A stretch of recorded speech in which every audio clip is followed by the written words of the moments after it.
યુગ ઋષિનો સંદેશ. સ્વસ્થ રહેવાનો મહામંત્ર.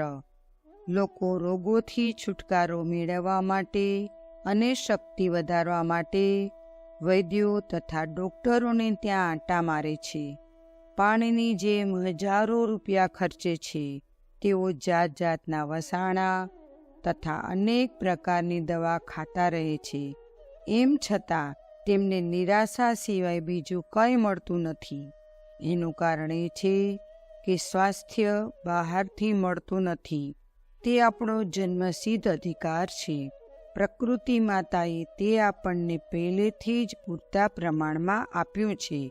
તેને સુરક્ષિત રાખવા માટે બહારનો કોઈ પ્રયત્ન કરવાની જરૂર નથી.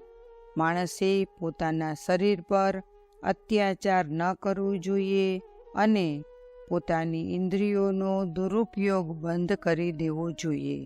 ફક્ત એટલાથી જ માણસનું બગડેલું સ્વાસ્થ્ય સુધરી શકે છે અને માણસ કાયમ સ્વસ્થ રહી શકે છે. જો આપણે દીર્ઘજીવી રહેવા ઈચ્છતા હોઈએ તો સૌથી પહેલાં જીભ તથા જનેન્દ્રિયનો દુરુપયોગ કરવાનું છોડવું પડશે. લોકો ભૂખ ના હોય તો પણ સ્વાદને વશ થઈને બિનજરૂરી ભોજન પેટમાં પધરાવ્યા કરે છે. ભોજનને સ્વાદિષ્ટ બનાવવા માટે તેને ખૂબ મસાલા નાખીને શેકે છે કે તળે છે. એના કારણે તેના પોષક તત્વો નાશ પામે છે. એવું ભોજન ભારે બની જાય છે.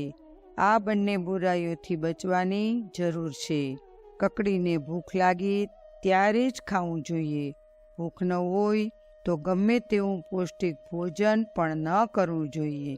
માણસે સજીવ ખોરાક ખાવો જોઈએ, જેમ કે ફળો, લીલા શાકભાજી, દૂધ, સૂકો મેવો, ફણગાવેલું કઠોળ તથા અનાજ વગેરે.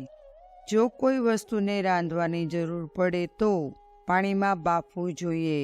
ઘી, તેલમાં તળેલો, ખૂબ શેકેલો, મસાલા તથા ખાંડ નાખીને સ્વાદિષ્ટ બનાવેલો તથા વાસી ખોરાક ન ખાવો જોઈએ.